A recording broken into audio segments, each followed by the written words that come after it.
नमस्कार। आज अपन पढ़ेंगे बीए भाग प्रथम के टॉपिक्स जो सामाजिक समझौता सिद्धांत है। उसमें तीन जो राजनीतिक विचारक हैं, हॉब्स, लॉक और रूसो, इन तीनों विचारकों की सामाजिक समझौता के बारे में जो जो इनके विचार थे उनकी आपस में क्या तुलना है, तीनों का जो अपन अध्ययन करेंगे। इससे तीनों के अलग अलग क्वेश्चन के भी अपन क्वेश्चन तैयार कर सकते हैं, आंसर। तो अपन शुरू करते हैं। हॉब्स, लॉक और रूसो। अपने को पता है तीनों बहुत बड़े विचारक रहे हैं, समझौतावादी जो विचारक कहलाते हैं, जो 16वीं और 17वीं सदी के आसपास सब लिख रहे थे। तो समझौता सिद्धांत अपन थोड़ा शॉर्ट में जान लें कि राज्य की उत्पत्ति का जो सिद्धांत है उसके अंतर्गत आता है।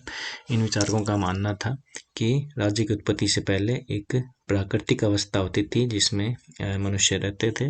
इस प्राकृतिक अवस्था से सामाजिक अवस्था या फिर राजनीतिक अवस्था आने के मध्य एक समझौता किया गया था व्यक्तियों के द्वारा, और उसे ही समझौता सिद्धांत कहते हैं राज्य की उत्पत्ति का। तो प्रतिपादन मुख्य रूप से लॉक और रूसो द्वारा किया गया था, और तीनों ही राज्यों को मानव निर्मित कृत्रिम संस्था मानते हैं। कृत्रिम संस्था यानी मनुष्य द्वारा निर्माण की गई है, न कि ये प्राकृतिक है, यानी अपने आप से मनुष्य हमेशा से ही इस प्राकृतिक अवस्था में नहीं रहते हैं। तो मनुष्य द्वारा निर्मित अवस्था है, इस वजह से इसे कृत्रिम संस्था कहा जाता है। ये समझौता किस प्रकार हुआ और इसके क्या क्या परिणाम हुए, और प्राकृतिक अवस्था कैसी थी, उसमें मनुष्य स्वभाव कैसा था, इन सब में इन तीनों के विचारों में जो अंतर है वो अपन देखते चलेंगे। पहला बिंदु है मानव स्वभाव।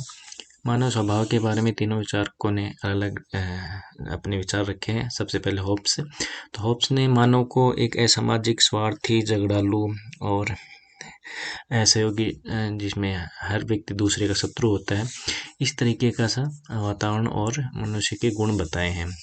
और ऐसे वातावरण में हर व्यक्ति को एक दूसरे से मारे जाने का भय रहता था, यानी मृत्यु का भय रहता था।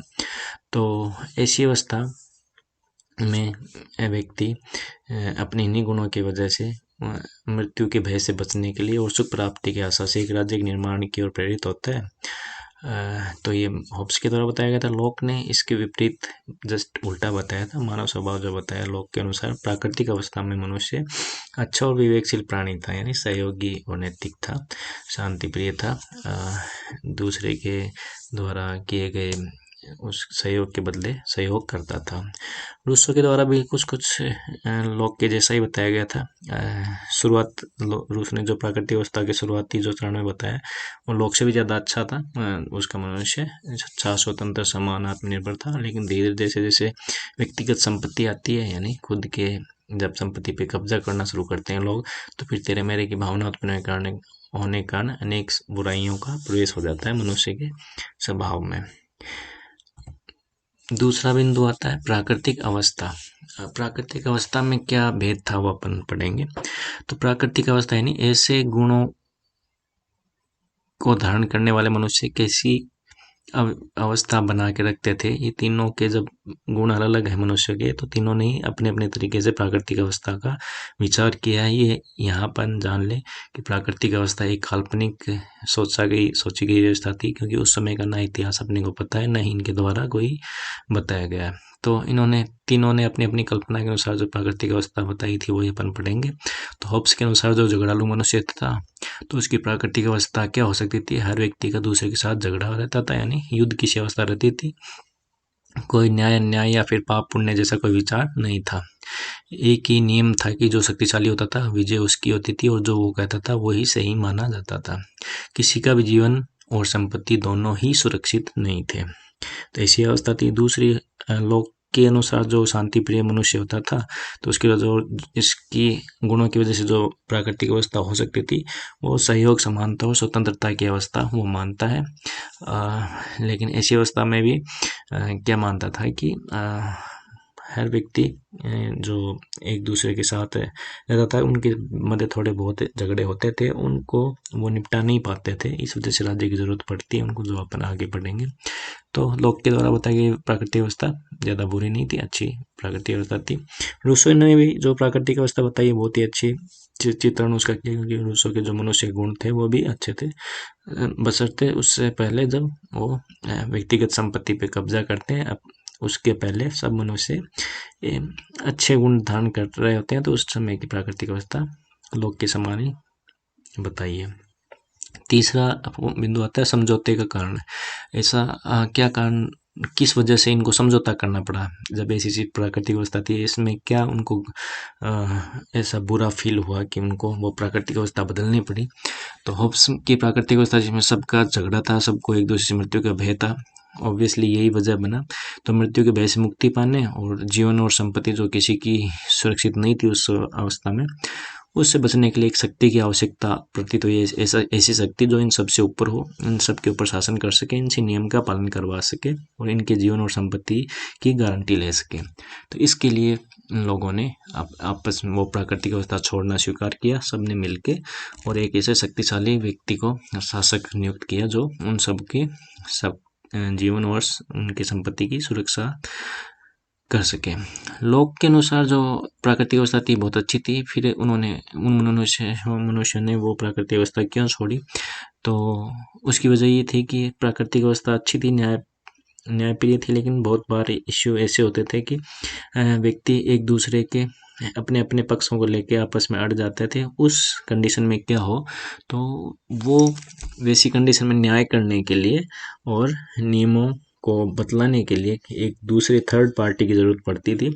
उसी थर्ड पार्टी के रूप में इन्होंने लाने के लिए एक समझौता किया, जो कि शासक के रूप में देखने में आता है। तो अपनी प्राकृतिक अवस्था इन्हें छोड़नी पड़ी, क्योंकि अपने अपने पक्षों के सभी पक्षधर होते थे और उनमें जो सही पक्ष का बतलाने का जो भी दायित्व बनता था वो कोई नहीं था। इस वजह से इनको प्राकृतिक अवस्था छोड़नी पड़ी। तीसरा जो रूसो था, रूसो के अनुसार भी प्राकृतिक अवस्था कोई ज़्यादा बुरी नहीं थी। दिक्कत तब शुरू होती है जब व्यक्तिगत संपत्ति पे कब्जा करना शुरू करते हैं, यानी हर व्यक्ति जो जमीन के टुकड़ों पे कब्जा करना शुरू कर देता है, तब वैसी कंडीशन में जब मनुष्य में झगड़े और अशांति बढ़ना शुरू हो जाती है, उस कंडीशन से बचने के लिए फिर मनुष्य आपस में मिलके और एक समाज का निर्माण करते हैं, जिसमें अपने उन प्राकृतिक अधिकारों को छोड़ते हैं। तो इस वजह से रूसो के में समझौता कारण बनता है। रूसो के अनुसार चौथा है बिंदु है समझौते का स्वरूप। समझौते का स्वरूप कैसा हो, यानी किस समझौता आखिर किसने किया, किसके बीच में हुआ, उससे क्या फर्क पड़ा। तो पहले बात करते हैं होब्स राज्य, समाज और सरकार में कोई भेद नहीं करता, वो सब तीनों की एक चीज मानता है, यानी प्राकृतिक अवस्था में जो व्यक्ति थे उन व्यक्तियों ने आपस में समझौता किया और उस प्राकृतिक अवस्था को त्याग कर एक शासन की सत्ता के अधीन रहना स्वीकार किया। इसमें खास बात यह है कि इसमें समझौता व्यक्तियों ने आपस में किया, यानी शासक के साथ कोई समझौता नहीं किया, व्यक्तियों ने खुद ही समझौता करके आपस में प्राकृतिक अवस्था छोड़ दी और सारे के सारे अपने अधिकार थे वो उस शासक को दे दिए, बशर्ते कि वो शासक उनके जीवन और संपत्ति की रक्षा करता रहे। यानी शासक समझौते का अंग नहीं था। तो इस तरीके से होब्स एक सामाजिक समाज का निर्माण करता है, राजनीतिक समाज का नहीं। क्यों? क्योंकि राजनीतिक समाज समझौता तब होता है जब उस शासक से समझौता किया जाता है कि हम तुम्हें अपने अधिकार सौंपने, आप हमारे जीवन और संपत्ति की सुरक्षा करना। अगर आप हमारे जीवन और संपत्ति की सुरक्षा नहीं कर पाते हैं तो हम आपकी आज्ञा पालन का अधिकार छोड़ देंगे। ऐसा कोई समझौता नहीं किया। ऐसा समझौता लोक के द्वारा किया गया। वहाँ मनुष्यों ने शासक के साथ एक समझौता किया, हर व्यक्ति ने, कि अगर आप हमारे जीवन और संपत्ति की रक्षा करते हैं तो हम आपकी आज्ञा पालन करना स्वीकार करते हैं। तो लोक के द्वारा जो समझौता किया गया उससे सामाजिक और राजनीतिक समाज दोनों स्थापित होते हैं। होब्स के द्वारा जो समझौता किया गया उससे केवल सामाजिक समझौता होता है, जिसमें शासक से कोई समझौता नहीं होता है।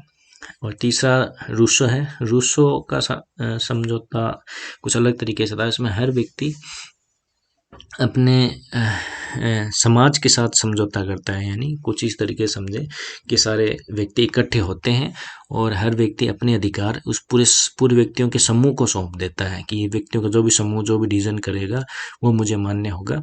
मैं मेरे पर्सनल डिसीजन को इनके ऊपर छोड़ता हूँ। अपने पर्सनल जो जीवन के सुरक्षा या फिर संपत्ति का जो फैसला है ये समाज के निर्णय पे छोड़ता हूँ। तो इस तरीके से रूसो का जो समझौता होता है उसमें शासक कहीं नहीं है, शासक समाज का वो समूह ही है। तो ये एक सामान्य इच्छा के रूप में अपने को देखने को मिलता है। तो इस प्रकार एक ही समझौता होता है जिससे राजनीतिक समाज की स्थापना होती है। राजनीतिक क्यों? क्योंकि जो समाज है, समाज को वो राजनीतिक शक्ति प्राप्त दी गई कि वो उनके ऊपर निर्णय या उनके फैसले कर सके। तो इस तरीके से तीनों ये समझौतों का अलग स्वरूप देखने को मिलता है। फिर अंतिम है राजसत्ता का स्वरूप, यानी ऐसा समझौता होता है तो फिर जो राजसत्ता होती है वो किस तरीके की होगी। तो पहले जो होप्स था उसके अंदर अपने को पता है कि शासक के साथ समझौता किया ही नहीं गया था, केवल व्यक्तियों ने आपस में समझौता करके सारे अधिकार शासक को सौंप दिए थे। अब जब शासक से कोई बदले में कुछ आशा की नहीं गई, उसे कोई समझौते में बांधा ही नहीं गया, तो शासक क्यों उनके कहे अनुसार चले। तो होब्स के अनुसार बताया गया जो भी समझौता था उसके बाद में जो शासक होना था वो निरंकुश, स्वेच्छाचारी और सर्वोच्च पद प्रजा के सत्ताधारी राजा का प्रादुर्भाव यानी उत्पन्न होना था। तो वही हुआ, जिसमें राजा के विरुद्ध विद्रोह नहीं किया जा सकता था क्योंकि राजा के साथ समझौता किया ही नहीं गया, राजा किसी के प्रति उत्तरदायी नहीं था। जबकि लोक के अनुसार जो राज सत्ता हुई थी उसमें शासक के साथ जनता ने समझौता किया था। तो निसंदेह शासक की जिम्मेदारी उत्तरदायित्व तो बनता है। तो अगर शासक उनकी जीवन संपत्ति की सुरक्षा नहीं करता है तो उसको अपने पद से हटाया जा सकता है। और तीसरा जो रूसो था, रूसो में शासक अपने आप में होता नहीं, उसमें समाज का जो समूह है वही शासक का कार्य करता है। तो राजसत्ता किसी एक व्यक्ति में न होकर पूरे संपूर्ण समाज में नीति होती है, जिसे सामान्य इच्छा का नाम दिया जाता है। और सामान्य ये माना गया कि जो समाज की जो भी इच्छा होगी वो नैतिक ही होगी, शुभ होगी, न्यायिक होगी और उचित ही होगी। इस तरीके से अपन देखते हैं राजसत्ता का अलग अलग स्वरूप अपने को तीनों जो विचारक हैं उनके अनुसार अलग अलग होते हैं।